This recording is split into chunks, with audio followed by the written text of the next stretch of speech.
Hello students. Today we are going to discuss about basics of atomic structure or basics of an atom, and finally we'll be moving on towards some advanced topics in this module. Okay. Now, before we start, let us understand what exactly do we mean by an atom. Okay, we have all heard the word atom, right? We have already learnt about it. Okay, we are knowing an atom. What exactly is an atom all about? Okay, so how would you define an atom? I can define an atom as a atom is the smallest indivisible and invisible particle of matter that can participate in a chemical reaction. Please understand, how would you define an atom? An atom is the smallest invisible particle of matter that can participate in a chemical reaction. Now, understand over here, atom is actually not indivisible. Okay, atom is divided further and we have already learnt about it, but our course book still says that the atom is indivisible, so we'll keep it as it is. Okay, but then actually speaking, is atom divisible? The answer is yes, atom is divisible into what?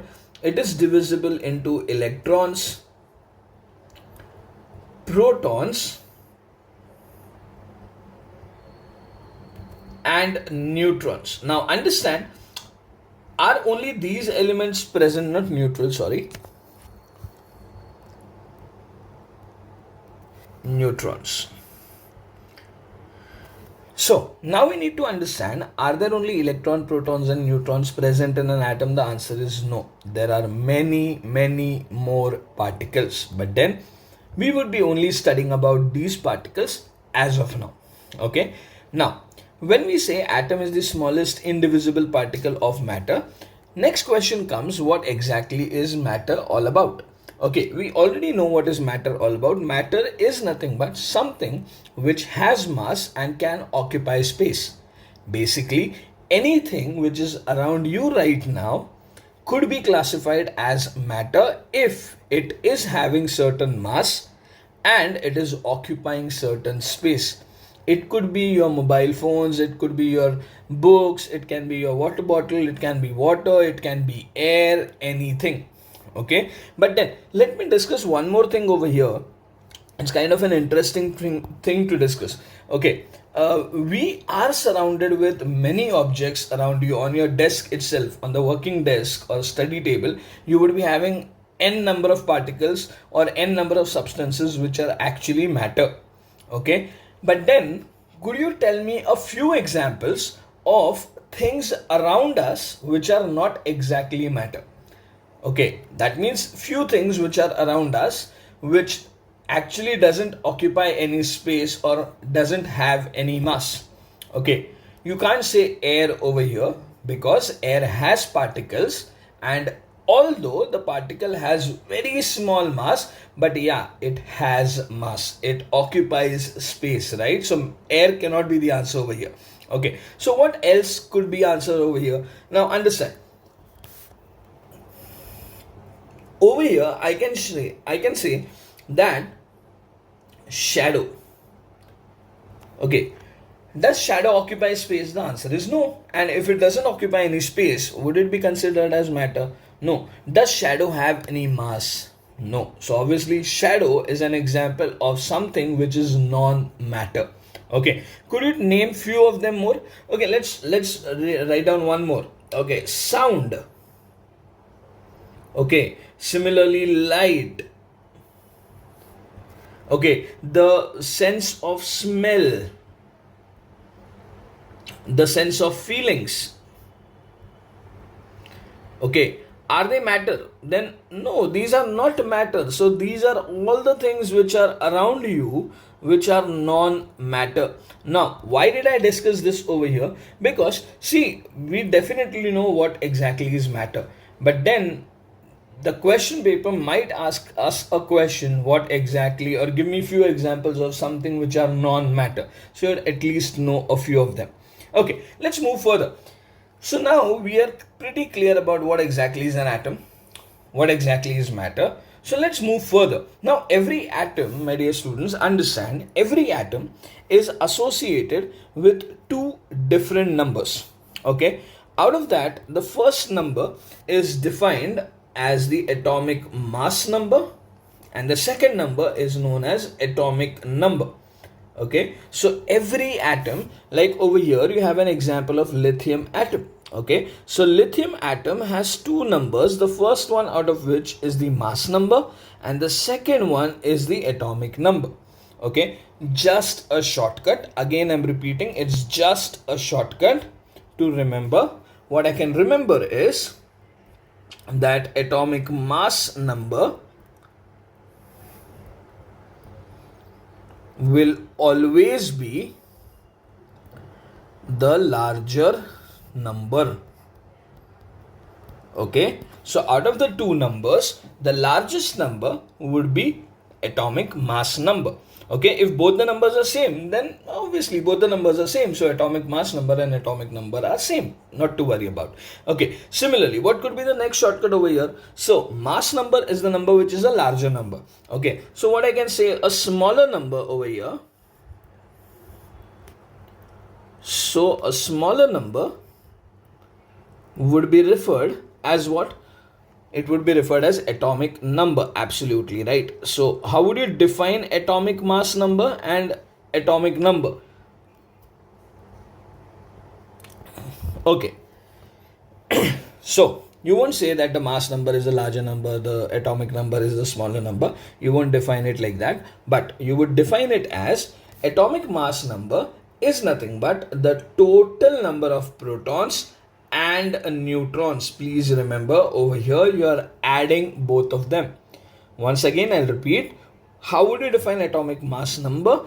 Atomic mass number is nothing but total number of protons plus total number of neutrons.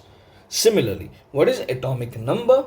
Atomic number is nothing but the number of protons or number of electrons, either the number of protons or the number of electrons. You don't need to add them over here. Please remember this.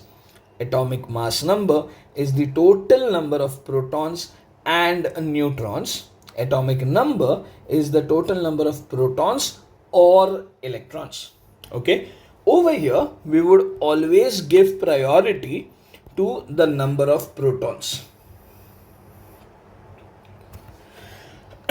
Okay, we will give priority to the number of protons. Okay, why is it so? Why are we not giving priority to number of electrons? The reason is because see, electrons can be lost, electrons can be gained, electrons can be shared. So the number of electron might change. So if the number of electron is able to change, my atomic number can't keep on changing every now and then, right? So total number of protons is our base. But then we can also say that if you have a neutral atom, in neutral atom, the total number of protons and total number of electrons are one and the same, and therefore I can say atomic number is nothing but total number of protons or electrons. But priority kisko denge? Priority will give it to number of protons. Why? Because electrons can be lost, they can be gained, or they can be shared. Okay, so I hope till now we are clear with both the topics. Okay, the last point, atomic mass number is denoted by the letter capital A. Atomic number is denoted by the capital letter Z. Okay, fine. I just like to put forward one more point in front of you. Let's understand. Okay, what did we say? We say atomic number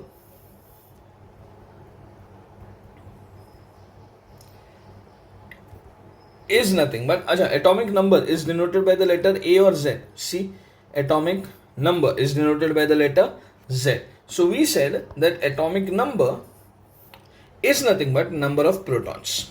Okay, I know it is number of protons or electrons, but let's keep it number of protons for now, and we'll make it a habit that we'll always talk about number of protons rather than number of electrons. Okay, now what is atomic mass number?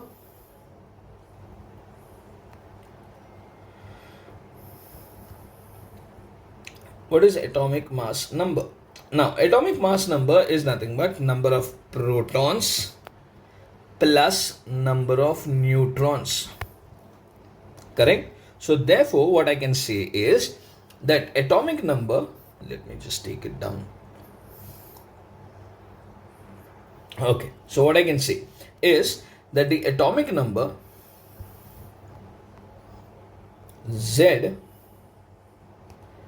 is equal to number of protons, and the atomic mass number A is equal to number of protons plus number of neutrons.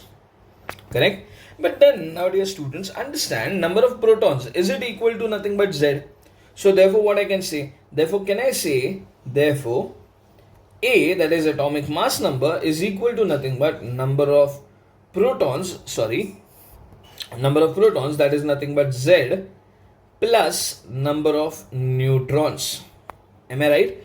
And therefore what we can say is that the number of neutrons is equal to A minus Z, that is atomic mass number minus the atomic number. Please remember this. Okay, so therefore what I can say is, whenever a question comes, find the number of neutrons. Number of neutrons can be found out by simply this equation. So you have atomic mass number. From this you minus atomic number. Okay, and when you do this, the total number of neutrons would be obtained. Again, shortcut is number of neutrons is equal to the larger number minus the smaller number. Don't worry, I'll give you an example. Let's see. Let's go back to our lithium ion that we had at the top. Okay, so over here, let me just change the color for you. Okay, so over here, what is the mass number? Mass number is 7, right? What is the atomic number? Atomic number is 3. Okay, what is atomic number equal to? Atomic number is nothing but number of protons or number of electrons. So how many protons and electrons does this lithium atom have? Atomic number is 3, so it has 3 protons or 3 electrons, because right now it is neutral. Okay, Acha. Similarly, if I now ask you what is the total number of neutrons over here, you would simply do larger number minus the smaller number, that is 7 minus 3, and that comes out to be 4. So in lithium, you have 3 electrons, you have 3 protons and 4 neutrons. That's it. Nothing more than that. You don't need to understand anything more than this. As of now, we are just doing the basics of atomic number and atomic mass numbers. Okay, so till now we'll just quickly recap whatever things we have discussed as of now, and we'll move further with the next point. Okay, so we have said atom is the smallest indivisible and invisible particle which can participate in a chemical reaction. Then we said matter is something which has space or which occupies space and has mass. Few examples of matter is any metal around you, your notebook, your pen, your paper, whatever it might be, your water bottle, your desk itself, you yourself. Okay, but then few examples of non-matter are shadow, sound, light, smell, feelings, etc. Okay, then we talked about that every atom is associated with 2 numbers. First one is atomic number, second one is atomic mass number. Atomic number is nothing but the total number of protons plus total number of protons or total number of electrons, whereas atomic mass number is nothing but total number of protons plus neutron. Okay, then we also discussed about mass number being denoted by letter A, atomic number being denoted by the letter Z. Okay, so till now we have discussed about these all things. Okay, perfectly fine. Let's go further. Let's try to understand a few more topics over here. Now, we already know that in atom, the neutrons and protons are present in the nucleus. Okay. Acha, where are the electrons present? Then the electrons are present in form of shells, and these shells are around the nucleus.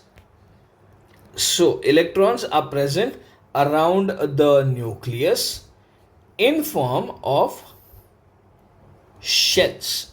Okay, but then now a question comes over here that yes, electrons are definitely present around the nucleus and they are present in shell, but then how are they arranged? Are they arranged just in any order possible? Then the answer is obviously no. You can't have anything going in just some random order, right? So you need to have some important rules, or you need to have something, some basis on which you would classify or you will arrange the electrons around the nucleus. Okay, and this arrangement of electrons around the nucleus is referred as electronic configuration. Okay, so once again, what do you mean by electronic configuration? Electronic configuration is nothing but the arrangement of electrons around the nucleus in form of shells. Okay, these electronic configuration have a very important role in deciding what exactly do you mean by valence electrons, what do you mean by valency, what do you mean by oxidation states, and much more. Okay, so we need to master electronic configuration, which is very important for this year as well as the upcoming years of your chemistry. Okay, now let's try to simplify. Don't worry, let's try to simplify. We have some rules. Okay, majorly speaking, we have two rules. The first rule is that every shell, let me mark it here for you. The first rule says that every shell can occupy a maximum of 2n square electrons. So every shell can occupy maximum of 2n square electrons, where n is nothing but the number of shell. Let me explain. Okay, what is the formula? The formula is 2n square, where n is nothing but the number of shell. So let's suppose I need to find out how many electrons can be occupied in the first shell. Okay, so I'll put n equals to 1. So if n is equal to 1, I would say 2 into 1 square, and this comes out to be 2.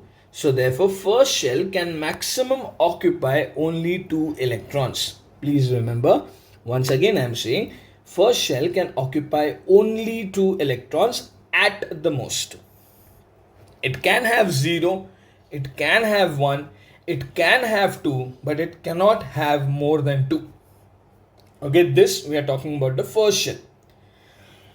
Okay, let's move with the second shell. Now, if I talk about second shell over here, I would say 2 into 2 square. So 2 square is 4, 4 twos are 8. So you can have maximum of 8 electrons that can be occupied. Similarly, if you go with the third shell, you will have 2, 3 square, 3 threes are 9, 9 twos are 18. So you'll have 18 electrons at the most that can be occupied. And for the fourth shell, you would say 2 into 4 square. So you'll have 4 fours are 16, 16 twos are 32. So you'll have 32 electrons at the most which can be occupied. Again, all of these, my dear students, are the maximum number. They are not the minimum numbers. Okay, they are the maximum numbers. So maximum 32 electrons. It means that yes, if you have 30 electrons, yes, you could place them. Not a problem. But if you have 34, you can't place them. Okay. Now, let's understand the second rule and the most important over here. Now, this is a rule where most of the students will find a few problems happening. Okay. Let's try to understand what is that rule all about. So, the second rule says that if I'm talking about my last shell, okay, let's suppose when I start filling the electron, I come to my last shell. Now, my last shell can have maximum of 8 electrons irrespective of its capacity. Please remember this.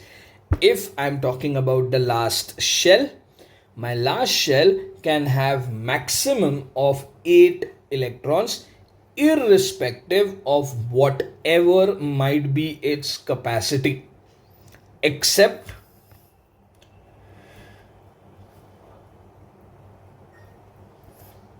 for hydrogen,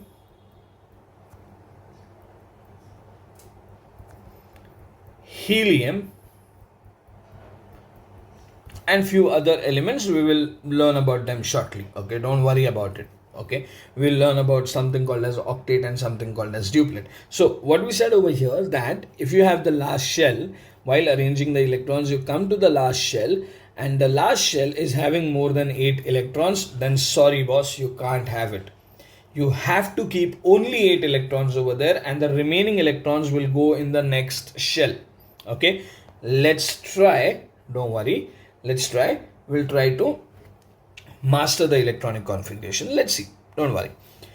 Okay, so over here, let's understand. As of now, we just discussed about what is the number of shell and what is the maximum electrons that it can occupy. We just said that first shell can occupy maximum of 2 electrons, second shell of 8 electrons, third shell of 18, and fourth shell of 32 electrons. Okay, so let's try and write down the electronic configuration of few elements. I would advise you, if you could write down the electronic configuration of first 20 elements. You need to know first 20 elements electronic configuration. Okay, so let's start. Now, if I talk about hydrogen, hydrogen has atomic number 1. That means how many number of electrons are present?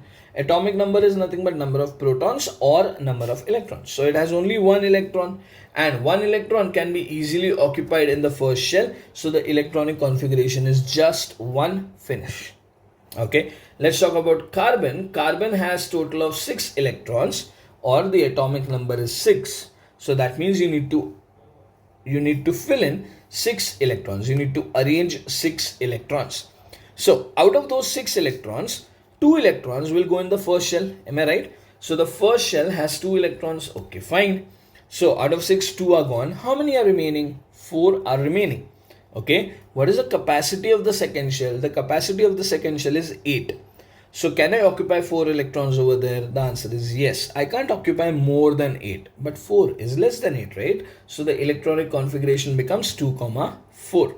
Okay. Similarly, for sodium, the atomic number is 11. Okay. How many electrons you need to fill? We need to fill total of 11 electrons. Okay, first shell, maximum how many electrons can be occupied? 2. So out of 11, 2 electrons are gone in the first shell. Okay, fine, absolutely bang on. Let's go ahead. So out of 11, 2 electrons are gone. We are still remaining with 9 electrons. So out of those 9, hold on, the second shell can occupy only 8 electrons. So out of that 9, 8 electrons would come over here, and the remaining 1 would come in the next shell. So sodium has how many shells? Just check. Sodium is having 3 shells. Over here, let me mark it for you. So sodium has 3 shells. The first shell is occupying 2 electrons, second shell 8 electrons, and the third shell is occupying 1 electron. Okay, so I would say sodium has 3 shells, out of which the last shell, the valence shell, which is also referred as the valence shell or the last shell, is occupying only 1 electron. Okay, let's go ahead and talk about aluminium. Okay, so we have aluminium. Let's take the green color once again. Aluminium is atomic number 13. So you have 13 electrons that you need to arrange. Okay, so what is the electron number in first? In first, it is 2 electrons. Obviously, after putting 2 electrons, 11 electrons remain. So second shell 8 electrons and remaining 3 in the last shell.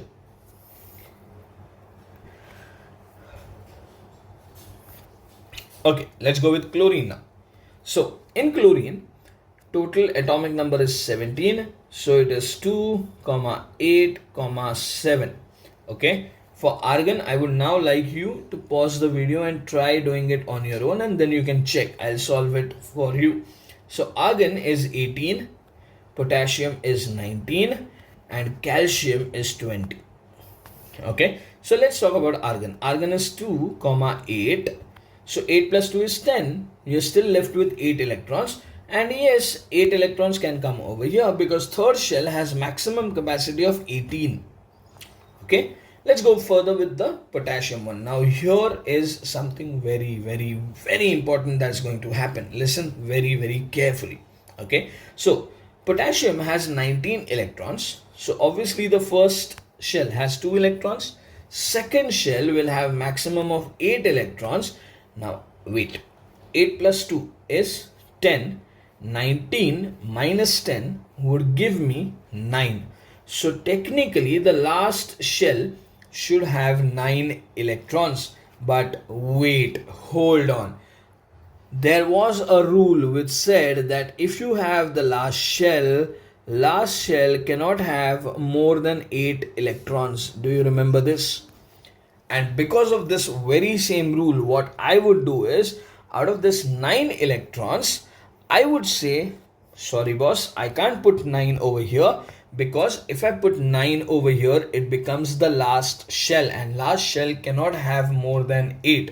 So what I would do is, I would put 8 over here and 1 alag se. So the electronic configuration becomes 2, 8, 8, 1. Okay. Similarly for calcium, the electronic configuration becomes 2, 8, 8, 2. Okay.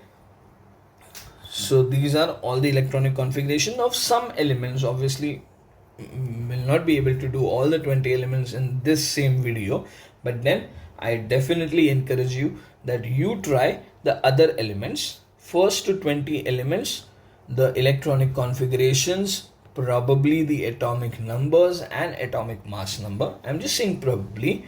Okay, you need to by heart them. Okay, you need to by heart them. Try by hearting it. Although in IGCSE or in checkpoint exams you would be provided with the periodic table, but I would still suggest try to by heart them. Okay, just try.